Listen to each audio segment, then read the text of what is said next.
ଆପଣ ଦେଖିବେ ଲକ୍ଷ୍ମୀ ପୁରାଣ ଯଦି ଖାଲି ବଳରାମ ଦାସ ଲେଖିକିରି ଥୋଇଥାନ୍ତେ ତାହେଲେ ଓଡ଼ିଶାବାସୀ ଜାଣିପାରିଥାନ୍ତେ କି? ତାକୁ ପ୍ରଚାର କରାଯାଇଛି।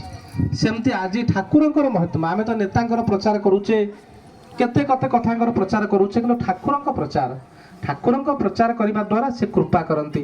କୃଷ୍ଣ ଜନ୍ମ ହେଲେ ଉତ୍ତର ଭାରତ, ଜାଣିଛନ୍ତି ରାମଙ୍କ ଜନ୍ମ ମଧ୍ୟ ଉତ୍ତର ଭାରତ, ତାହେଲେ ଓଡ଼ିଶା ହେଉଛି ପୂର୍ବ ଭାରତ, ପୂର୍ବାଞ୍ଚଳ। ଏଠି ଆମେ ତାକୁ ଜାଣିଲେ କେମିତି?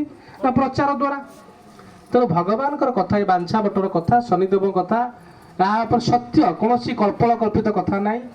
ଆପଣମାନଙ୍କ କଥା ମଧ୍ୟ ରହିବ, ଯେଉଁ ଭକ୍ତମାନେ କ୍ୟାନ୍ସରରୁ ମୁକ୍ତ ହୋଇଛନ୍ତି, କିଡନୀ ଫେଲରୁ ମୁକ୍ତ ହୋଇଛନ୍ତି, କେମିତି କେଉଁ ଦୂର ଦୂରାନ୍ତ ସମ୍ପୂର୍ଣ୍ଣ ଗୋଟେ ବସିକିରି ଆର ସମ୍ପୂର୍ଣ୍ଣ ଗୀତିକାର ରଚନା କରିବେ ଏବଂ ଠାକୁରଙ୍କ ମାହାତ୍ମ୍ୟ ଶୁଣିବା ଦ୍ୱାରା ଆମ ମଧ୍ୟରେ ଗୋଟେ ଆନନ୍ଦ ଉଲ୍ଲାସ ଆସିବ।